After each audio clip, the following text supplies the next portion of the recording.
Je voudrais, à l'occasion de ma présence ici à Fatick, féliciter tous les responsables qui sont venus des 17 communes du département de Fatick et des 6 communes du département de Gossas. Je me suis laissé dire que sur les 23 communes qui étaient attendues, les 22 sont présentes. Donc c'est un excellent taux de présence.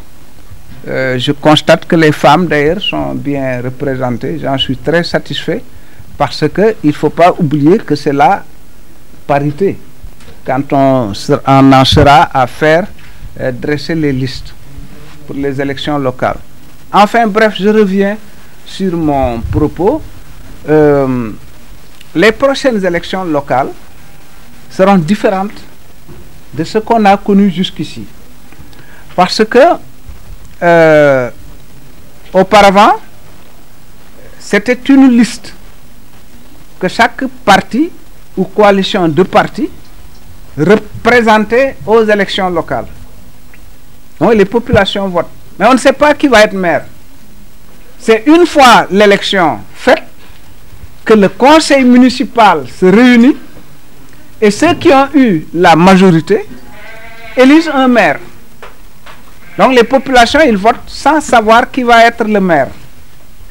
Maintenant, ça a changé. Aux prochaines élections, le maire sera élu au suffrage universel. Donc, les populations savent qu'ils vont élire Samba ou Demba ou Astou ou Jean. Voilà. Évidemment, il y a des avantages, parce que peut-être ça va faire baisser les tendances au chantage, etc. et tout ça. Et peut-être aussi que le maire va être plus responsable devant les populations qui l'ont élu. En tout cas, l'opposition avait proposé cela. Et je pense que c'est une bonne expérience à tenter. Donc, sur cette base-là, ceux qui analysent les élections locales comme un premier tour de la présidentielle, moi je ne partage pas cet avis. Parce que l'élection va être très personnalisée. Très personnalisée. Voilà. En Badakhoune, les gens ils vont regarder les personnes qui se présentent. Et ce sera très peu probable qu'ils fassent un lien entre cette personne qu'ils connaissent et soit les gens qui sont au pouvoir ou ceux qui sont dans l'opposition.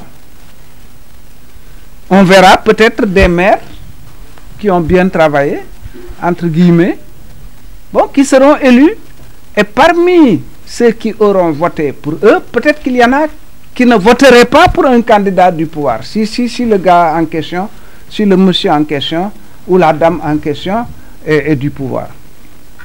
Tout comme on verra des gens qui sont du pouvoir, qui soutiennent le président de la République, mais qui voteront contre tel ou tel maire présenté par le pouvoir. Parce que c'est une élection qui aura une dose personnelle très forte.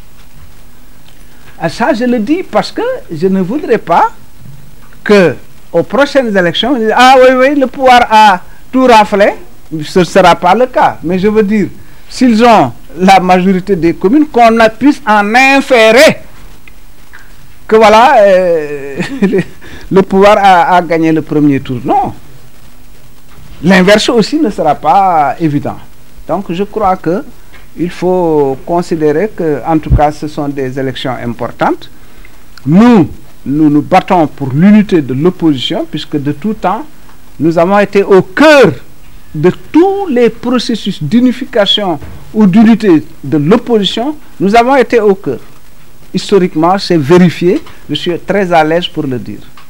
Mais pour les prochaines élections locales, nous disons à nos camarades ici présents de se préparer partout à déposer leur liste. Parce que si vous ne vous préparez pas, le moment venu, s'il n'y a pas d'accord, vous ne pourrez pas présenter des listes, ce sera trop tard. C'est très important, mais évidemment, avec pour objectif que le parti ne soit pas perdant dans ces opérations-là.